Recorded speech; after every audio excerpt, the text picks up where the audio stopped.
Begin all prayers and thinking as a part of the all. El Fatu, the open.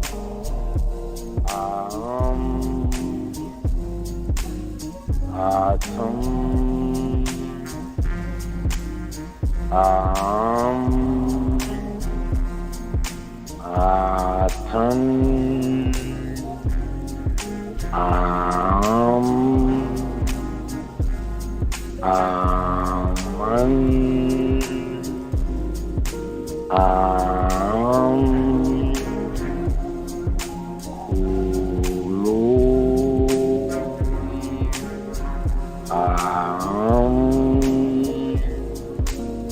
Let us Nuwaubians begin this class today with the oration of gratitude for our very existence, and for our health, and for Nuwaubu, right knowledge, right wisdom, and right understanding, and for the answers to all of the unanswered questions, and for our Savior and Teacher. Let us give gratitude to Neta Aferti Atumre, who has been raised up amongst us to break the spell of ignorance.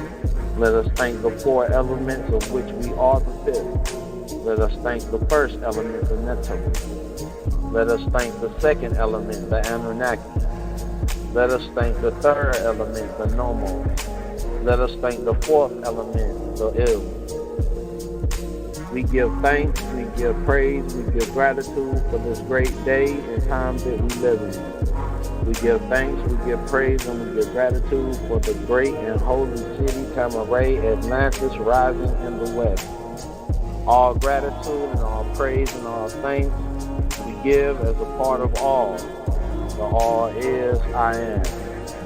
Let us Nuwaubians end this class in hopes that our soul is satisfied and our quest for truth has been reached in Nuwaubu. Let us thank the ancient ones for this right knowledge, right wisdom, and right understanding. Let us thank the ancient ones for sending the Aferti Atumre, who alone has the knowledge, wisdom, and understanding to break the spell. Let us all say together, we are thankful, we are thankful, we are thankful, we are happy. All right. So we were reading chapter 2, tablet 2. The revolt. 19 times 8 equals 152. Lo, when the Anunnaki, instead of the Enoshites, did the work and bore the loads, the Anunnaki's load was too great for them. The work was too hard, the trouble was too much. The great Igigi made the Anunnaki carry the workload sevenfold. For it was they that maintained and manned the crafts for transport. Anu, their heavenly father, was ruler. Anu is the title. The name was Elo as Allah, and his twin and disagreeable sister was Allah. Their counselor warrior was Enlil Nunamnir. Their chamberlain was Ninurta. Their canal controller was Anunagi, also spelled Anungi. They took the box of lots and cast lots. The Anunnaki made the division. Anu went up to the ship Nibiru, which was hovering in the sky. And Enlil Nunamnir, the just ruler for his people, took the earth from his brother Enki Nudimu. The sea was assigned to far-sighted Enki Nudimu. When Anu had gone up to the ship Nibiru in the sky, and the Anunnaki of the Agartha, the inner world, had gone below, the Igigi of the sky made the Anunnaki bear the workload. The Anunnaki had to dig out canals. They had to clear channels, using the crafts to bear tunnels to the inner world. The Anunnaki dug out the Idiglat, the Tigris River, and then dug out the Furatu, the Euphrates, for there was much gold to be mined in the deep, and a land called Eridu that they set up after coming from the domain Agartha, the inner world, to mine the gold of the land and to dwell inside it. Ubaid, the temple of respect was first raised to its top, so that its illustrious its illustriousness could be seen and stood out of all the mountains. They were counting the shards of loads of gold. That was the being transported from the great marsh. They were counting the shards of the loads of 3,600 years, their original orbit, one shard. They bore the excess, hard work, shadow hour, and daylight.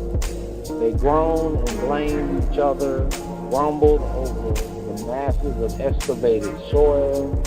Let us confront Ninurta, our chamberlain, and get him to relieve us of our hard work. Come, let us carry Enlil Nuwaubian, the counselor of Anunnaki, the warrior, from his dwelling. Then Kalakal made his voice heard and spoke to the Anunnaki and Anakai, his brother. Come, let us carry Nuwaubian, the counselor of Anunnaki, the warrior, from his dwelling. Now, cry battle, let us mix fight with battle. The Anunnaki listened to his speech, set fire to their tools, put aside their spades for fire, their loads for shamish, they flared up, and they reached the gate of the warrior Nuwaubian's dwelling. It was shadow hour, the middle watch. The house was surrounded. The Anunnaki had not realized it was shadow hour. The middle watch, before the temple in which the house of Nuwaubian, known on Gi as Enlil, was surrounded, and he had not realized it. Yet Kalakal was attentive and had it closed. He held the lock and watched the gate. Kalakal roused Nusku. They listened to the noise of the Anunnaki.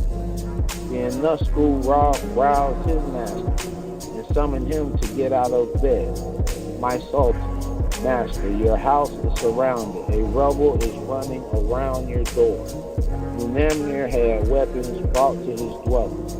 Nuwaubian made his voice heard and spoke to the chief Nusku, who bore the title Gabriel, saying, Nusku, bar your door, take up your weapons, and stand in front of me.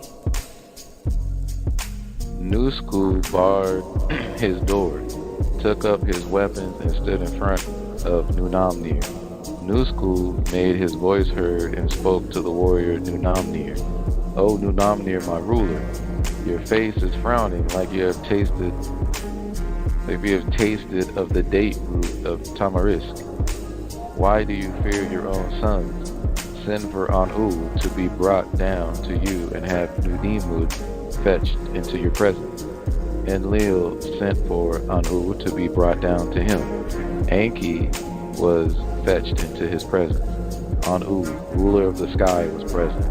Enki, sentence, and Agartha, the inner world, attended. The great Anunnaki were present. Nuwaubian got up, and the case was, Nuwaubian made his voice heard and spoke to the great Anunnaki.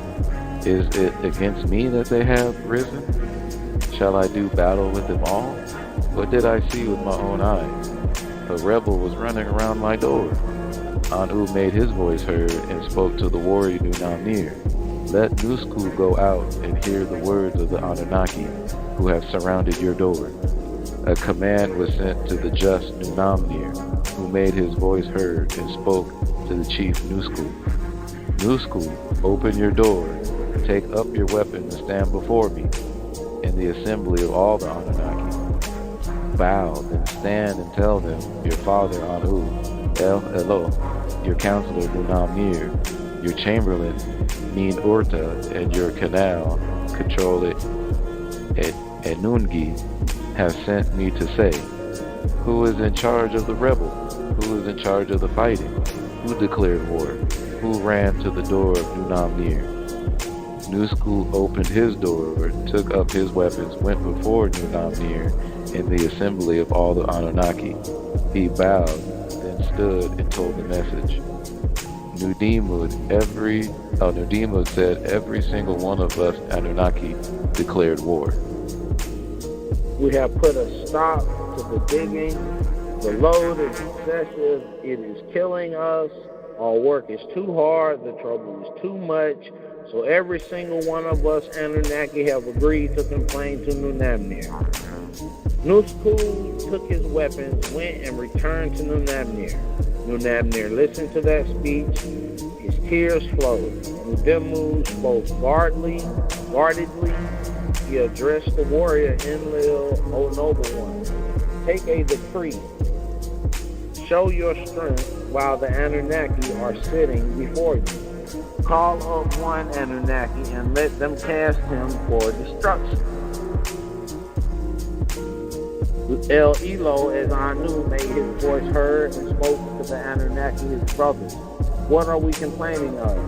This is for the youth. I will take my leave and return to Nibiru. The decision I leave in your hands, but make it right. When the craft had departed, the Elohims began to reassert their personal feelings concerning the workers. It was said their work was indeed too hard, their trouble was too much. Every day the earth resounded, the warning signal was loud enough, we kept hearing the noise. While the Anunnaki are sitting before you, and while Belit Illa, also known as Ninhershag, Ninma, and Ninti, the womb deity, is present. Call up one and cast him for destruction. Enki made his voice heard and spoke to the Elohim, his brothers, in the absence of Anu. Why are we blaming them? Their work was too hard, their trouble was too much. But let Illa, Ninti, the mistress of the sky, is present. Let her create a mortal Enocyte so that he may bear the yoke, the work of Nuwaubian. Let Enocytes bear the load of the Anunnaki. But let Belit Illa, Ninti, the mistress of the sky, create offsprings, and let Enocytes bear the load of the Anunnaki. Ninti made her voice heard and spoke to the great Anunnaki. It is not proper for me to make him. The work is Nuwaubian. He makes everything pure. If he gives me clay, then I will do it. Nuwaubian made his voice heard and spoke to the great Anunnaki on the 1st, 7th, and 15th of the month. I shall make a purification by washing. Then one Anunnaki should be slaughtered, and let the egg of the ape woman be mixed with the Anunnaki, and let them be purified by immersion. Ninti shall mix the teat, that which is with life, clay, with his shiru to bend that which bends, flesh, and his blood, and to obtain the tima, that which makes a person what he is and different from anyone else, personality, from the blood. Today it is called gene, an extract from the shiru, the kisru, semen, simply sea man or men of the sea, as a tadpole coming from the non-Anunnaki male's member. Then an Anunnaki and Enoshite shall be mixed together in clay. Let us hear the drumbeat forever after. Let an Etherean-like wind come into existence from the Anunnaki's flesh. Let her proclaim it as his living sign, and let the Etherians who are Ruach exist so as not to forget the slain Anunnaki, Geshtue. They answered yes, and the assembly, the great Anunnaki who assigned the fates, Ninma, also known as Ninti, says to Enki, on the form of man, good or bad, I will decree a fate that is good or bad, as I feel like it. Enki answers Ninma, the fate that comes to you, whether it is good or bad, I will counter. Ninma took the clay that covers the Azu. The first one she made into a man who, when reaching, could not bend his rigid hand. Enki, seeing the first man, who, when reaching, could not bend his right hand, decreed fate for him, named him a servant of the ruler. The second she made into a man who could see, though blind. Enki, seeing the man who could see, though blind, decreed his fate, gave him the art of song, named his chief musician of the Usumgal Lire before the ruler. The third she made into a man with a defect, paralyzed feet. Enki, seeing the man with defected paralyzed feet, gave him his melam, like a silver bowl. The fourth she made into a man who kept dripping semen. Enki, seeing the man who kept dripping semen, bathed him with incantation water of the holy Sumer. The fifth she made into a woman who could not give birth. Enki, seeing the woman who could not give birth, decreed a fate for her, built her a harem. The sixth she made into something with a phallus or a vulva on his body. Enki seeing something without a phallus or a vulva on his body, to serve the one Enlil had called by name over the great earth, the ruler decreed his fate. Enki threw the brazier to the ground at most deceitful. Enki says to Ninmah, for every one you have formed, I have decreed their fate, have given them bread. Now I will make some for you, and you decree the fate of the newborn. Enki made a form with a head, eyes, a mouth, ears, and in its center a nose. He says to Ninmah, the phallus made 7 poured into the woman's womb, had made that woman give birth to her womb, in her womb. Ninmah, in anticipation, stood by at its birth. That woman brought forth a head with a mouth in its center, its center of it. The second one he made into an umul. His head thick, and thick its whole body was in its place. Thick its eyes, thick its neck, breath at its end, ribs shaky, lungs thick, heart thick, bowels thick. The hand that supported from his head could not put bread in its mouth. It splintered and caused suffering, spine, and pain. The shoulders drooping, feet shaky. It could not walk forward to work the field. Enki says to Ninmah, for everyone you formed, I decreed its fate, have given it bread. Now you decree the fate of the one I formed. Give him bread.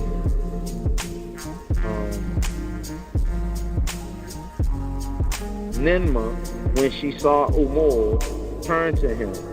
She approaches Umul, questions him, but he cannot speak. She brought forth him bread to eat. He cannot reach it. He cannot use his hands. Having stood up, he cannot sit down, cannot lie down, cannot build a house, cannot eat bread. Enki says to Ninmah, for the man with the rigid hand, I decree his fate, gave him bread. For the man who was blind, I decree his fate, gave him bread.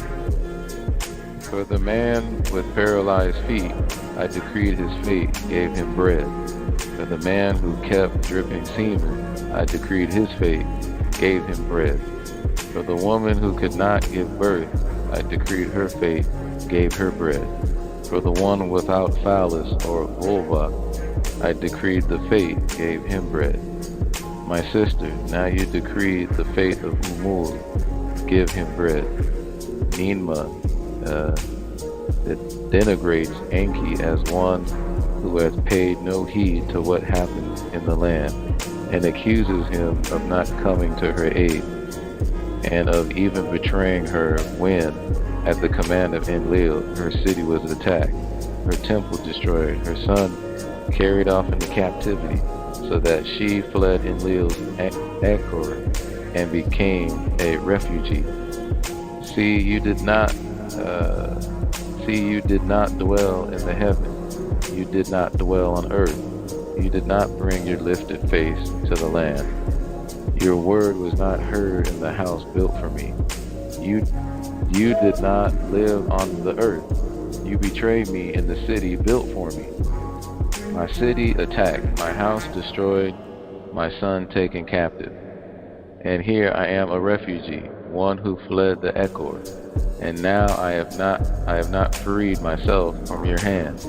Enki answers Ninma. A word comes out of your mouth agreeable. Who can alter it?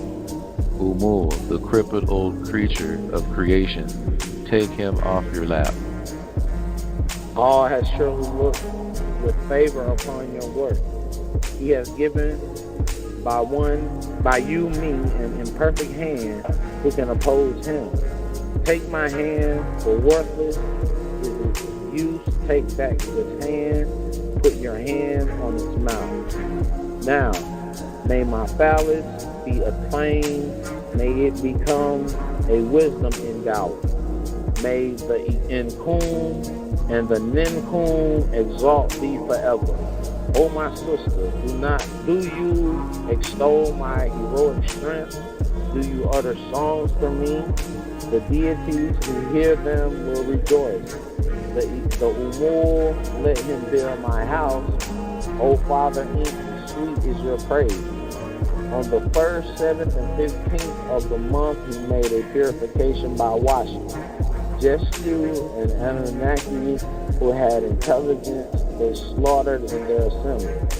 Ninti first washed her hands and then mixed his Shiru flesh and blood, then heard the drum beat forever after. A Ruach came into existence from the Anunnaki's flesh, and she, Ninti, proclaimed it as his living sign. The Ruach existed so as not to forget justice. After she had mixed that tight clay, she called up the Anunnaki, the great Elohim, the Gigi, the great Elohim, and spat spittle upon the clay. Nami, who was also called Ninti and Hershag, made her voice heard and spoke to the great Anunnaki.